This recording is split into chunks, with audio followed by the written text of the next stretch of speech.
Decía Limantur, es para mí un misterio insondable la causa determinante del éxito relativo obtenido por los descontentos. ¿Sí? ¿Qué pasó? Y por más que procuro explicarme lo que pasa, no logro darme ninguna respuesta satisfactoria.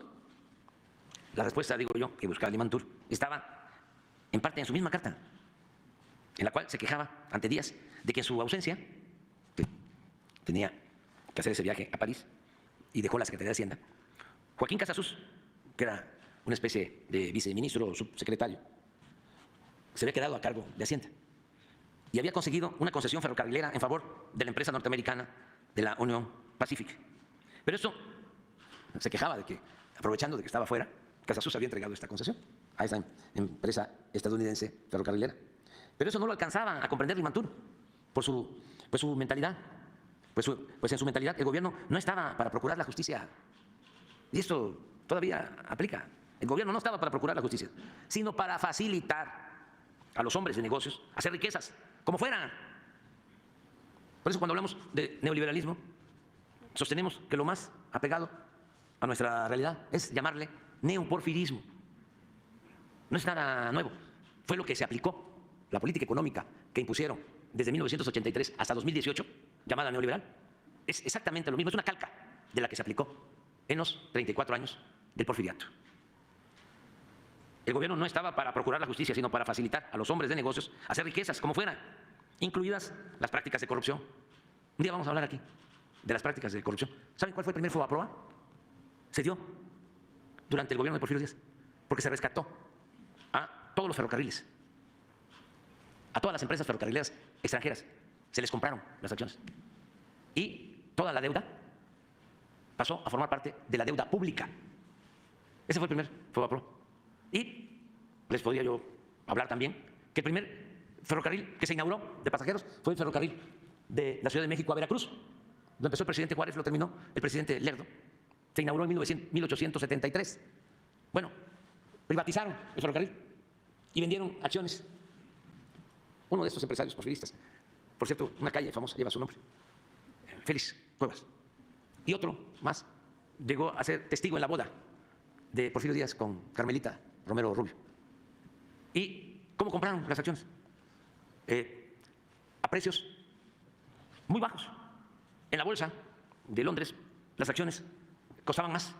Sin embargo, a ellos les vendieron las acciones por abajo del costo de las acciones en la bolsa de Londres.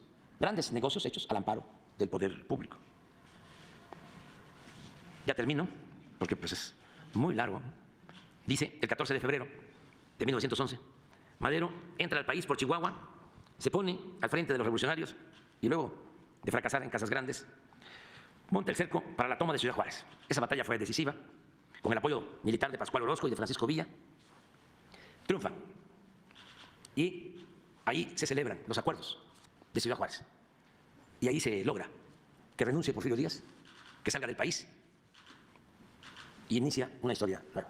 Se va Porfirio Díaz de Veracruz a Francia, en el Ipiranga, y llega en junio de 1911, así como regresó Juárez triunfante, también en junio de 1867. Regresa a Juárez y hay fiesta aquí en la capital, un gran recibimiento, así reciben a Madero, en junio de 1911. Hasta ahí le dejamos, porque luego vamos a ver lo difícil que fue desmontar al régimen porfirista. Se fue Porfirio al extranjero, pero quedó la estructura de poder. Y 34 años de un modo de hacer política. Por eso siempre digo que tengamos paciencia, porque el porfiriato fueron 34 años. Y fue muy difícil. Bueno, le causó la muerte al apóstol de la democracia, a Francisco I. Madero. ¿Saben cuánto tardó el neoporfirismo? 36 años. No es nada lo que estamos enfrentando.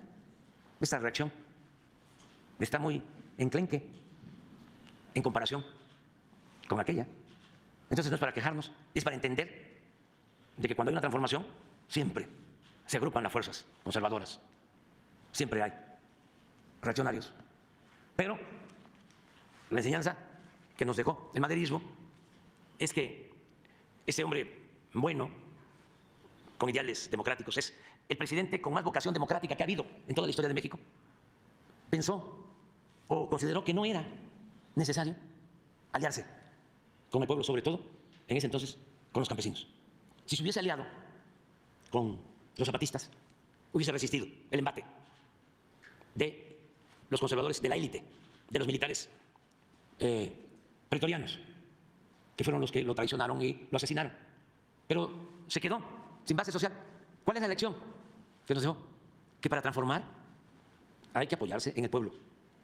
Con el pueblo todo, sin el pueblo nada. Y lo que decía